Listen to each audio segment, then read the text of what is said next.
Cerca de 11 milhões de pessoas, entre homens e mulheres, foram trazidos da África para a América em navios negreiros.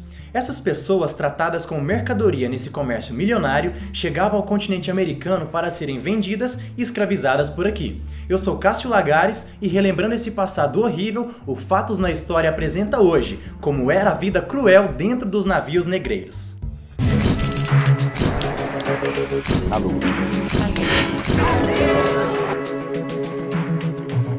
O tráfico negreiro para o chamado Novo Mundo teve início em meados do século XV. Essa atividade altamente lucrativa começou com a expansão marítima, logo que ao conquistar a América, os colonizadores precisavam de mão de obra para trabalhar nos seus empreendimentos locais. No início, os índios foram os primeiros a serem escravizados aqui. Mas quando a Igreja Católica proibiu por vários motivos esse tipo de relação com os nativos, os negros africanos passaram a ocupar esses cargos. Foi aí que o tráfico negreiro tomou proporções gigantes, movimentando milhares de pessoas e principalmente muito dinheiro. A primeira carga de escravos saiu da África para Portugal em 1432, pelo navegador português Gil Yanes. Os navios negreiros, que também recebiam o nome de tumbeiro, eram embarcações relativamente pequenas para a quantidade de escravos que eram transportados neles. O apelido de tumbeiro começou exatamente por isso. De 20 a 40% dos escravos que vinham para a América não sobreviviam até o fim da viagem. E isso acontecia devido às péssimas condições de estadia dentro das embarcações, maus tratos, más condições de higiene e doenças por falta de alimento e vitaminas.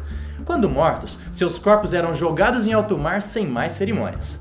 Pouca gente sabe, mas existe uma única autobiografia escrita e publicada por um ex-escravo. Ele, quando foi capturado e vendido logo quando ainda era criança, chegou a ser transportado nos navios negreiros, desembarcando em Pernambuco, no Brasil, ainda em 1845. Anos depois, entre fugas e prisões, ele conseguiu a liberdade e publicou seu livro Biografia de Mahoma Baquaquá, ainda em 1857, na tentativa de arrecadar fundos para campanhas abolicionistas pelo mundo. Dentro das embarcações escuras e sem nenhum espaço para movimentação, os maus tratos aos escravos eram variados. Estupro de escravas, execuções, refeições feitas de rações estragadas e torturas eram um dos mais recorrentes durante as viagens. A história também conta o caso de uma escrava que, por possuir varíola, foi amarrada em uma cadeira para que não contaminasse outros escravos dentro dos navios e acabou sendo jogada em alto mar. Nas horas da refeição, o alimento era sobra do que os tripulantes portugueses tinham comido e era jogado em cima da embarcação, ou seja, os mais fortes e rápidos conseguiam comer. Para enviar e receber navios abarrotados de escravos, os estados europeus instalaram tanto nas colônias quanto na África portos de abastecimento de escravos. Na época, cada senhor de engenho era autorizado a importar até 120 escravos todos os anos da África.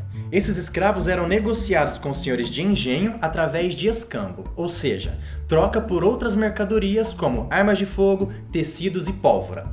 Existiam até campanhas negreiras como a Companhia do Cabo Verde e a Companhia Geral de Comércio do Brasil, por exemplo. O tráfico negreiro só foi proibido no Brasil no século XIX, no ano de 1807. Um capítulo triste da nossa história que até hoje deixa marcas sociais.